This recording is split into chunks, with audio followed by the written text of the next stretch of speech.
Psalm 56. Be gracious to me, O God, for man has trampled upon me. Fighting all day long, he oppresses me. My foes have trampled upon me all day long. For they are many who fight proudly against me. When I am afraid, I will put my trust in you, in God, whose word I praise. In God I have put my trust, I shall not be afraid. What can mere man do to me? All day long they distort my words. All their thoughts are against me for evil. They attack, they lurk, they watch my steps, as they have waited to take my life. Because of wickedness, God cast them forth. In anger, put down the peoples. O God, you have taken account of my wanderings. Put my tears in your bottle. Are they not in your brook? Then my enemies will turn back in the day when I call. This I know, that God is for me. In God, whose word I praise. In Yahweh, whose word I praise. In God I have put my trust. I shall not be afraid. What can man do to me? Your vows are binding upon me, O God. I will render thank offerings to you. For you have delivered my soul from death, indeed my feet from stumbling, so that I may walk before God in the land of the living. Boy, anybody ever had a day like that? I know the New Testament says various things, such as, hey, we do not fight against flesh and blood, right? Our real enemy is the devil. It's, demonic forces.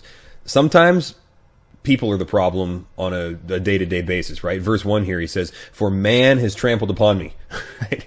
And he asks later, what can mere man do to me? So sometimes our opposition just comes from our neighbors, right? Other flesh and blood. We do have earthly enemies, and sometimes it hurts, and you got to call out to the Lord for help. But there's a lot of good news in here, especially in the second half of this psalm. So here's what I want you to hang on to this week. My enemies will turn back in the day when I call. This I know, that God is for me. All right. Now, this gets misused a lot, right? It's very common for people to say, God is for me. And it's like, well, maybe not. Maybe you're a rebel against him and you're actually an enemy of God because you've positioned yourself in a place where you are underneath the wrath of God that is coming on the whole world. You can't assume God is for you. But this was written by David while he's fighting the battles of the Lord in faith. I mean, inside of this beautiful Davidic covenant that's listed out in 2 Samuel 7 for us. I mean, David really was fighting a battle that God had already won for him in the end. So he gets to say, God is for me. I just want to point this out. This is not an unconditional blanket statement for all of humanity, right? You can only say God is for me if you are in a covenant relationship with God. Okay, so from this side of the cross, we would put it this way. God is only for you if you are in his Son. That's the truth of the matter. But if you are in his Son, if you are saved, if you do have, if you've been born again and you have the spiritual life that Christ gave you by his work on the cross pumping through your veins, yes, you can say with confidence God is for you.